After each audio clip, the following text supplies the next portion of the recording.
இறைவன்கிட்ட கேட்கும்போது கூட தெளிவாக கேட்குறோம் நம்ம. அதான் ஞானம். என்ன சொல்கிறீங்க? ஒருத்தன் போயிட்டு இறைவன் கிட்டக்க என் மனைவியும் பிள்ளையும் சந்தோஷமாக இருக்கணும்னு வேண்டிக்கிட்டானா. அவங்க சந்தோஷமாக தான் இருப்பாங்க, அவனை பைத்தியமாக்கிடுவாங்க. என்ன சொல்கிறீங்க? அதை மாற்றி கேட்டிருக்கணும். நான் மகிழ்கிற மாதிரி என் மனைவியும் மகனும் சந்தோஷமாக இருக்கணும், அப்படித்தானே? அதனால் எதுவோ இறைவன்கிட்ட விட்டுறணும்.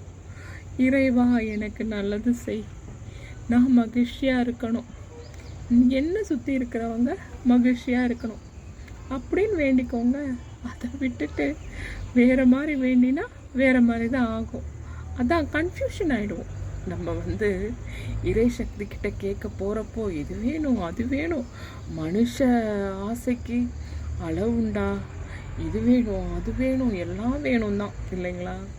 அதனால் என்னை நிம்மதியாக வச்சுக்கோ, என்னை மகிழ்ச்சியாக வச்சுக்கோ அப்படி நினச்சிட்டாலே நம்ம சுற்றி இருக்கிறவங்க மகிழ்ச்சியாக இருந்தால் தான், நம்மளை நம்பி இருக்கிறவங்க மகிழ்ச்சியாக இருந்தால் தான் நம்ம மகிழ்ச்சியாக இருக்க முடியும், நிம்மதியாக இருக்க முடியும்.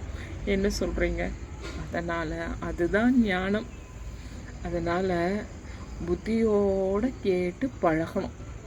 புத்தி உள்ள பிள்ளை பொழைச்சிக்கும், வாயிருக்க பிள்ளை பொழைச்சிக்கும். பசிக்கிற வயத்துக்குத்தான் சாப்பாடு கிடைக்கும். அந்த மாதிரி எத்தனை அதை யோசித்து கேளுங்க. நீங்கள் போய் மழுங்கிடுவீங்க. அதனால் இறைவன்கிட்ட விட்டுருங்க. எனக்கு நல்லது செய், நான் மகிழ்ச்சியாக இருக்கணும், அவ்வளவுதான். நம்மளால் முடிஞ்சதை நம்ம செய்வோம். நம்ம சுற்றி இருக்கிறவங்கள நம்ம பார்த்துப்போம், இறைவன் நம்ம பார்த்துப்பார். என்ன சொல்கிறீங்க?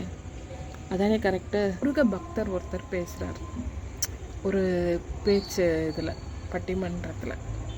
நம்ம வாழ்க்கையில் அடிபட்டு உதப்பட்டு கீழே விழறப்ப அவங்களுக்கு தானாக ஒரு தன்னம்பிக்கை வருமா, ஓடணும்னு. முருகர் சொல்கிறாமா, எந்திரிச்சு ஓடுறா நான் இருக்கேன்னு சொல்லுவாராம். அது என்னமோ உண்மைதான். இருந்தாலும் ரத்தம் வந்தாலும் எந்திரிச்சு ஓடுறா அப்படின்னு சொல்கிற மாதிரி ஒரு குரல் அங்கே ஒலிக்கும். அதை கொண்டு நம்ம ஓடணும் அப்படின்றது அவர் சொல்ல வரார்.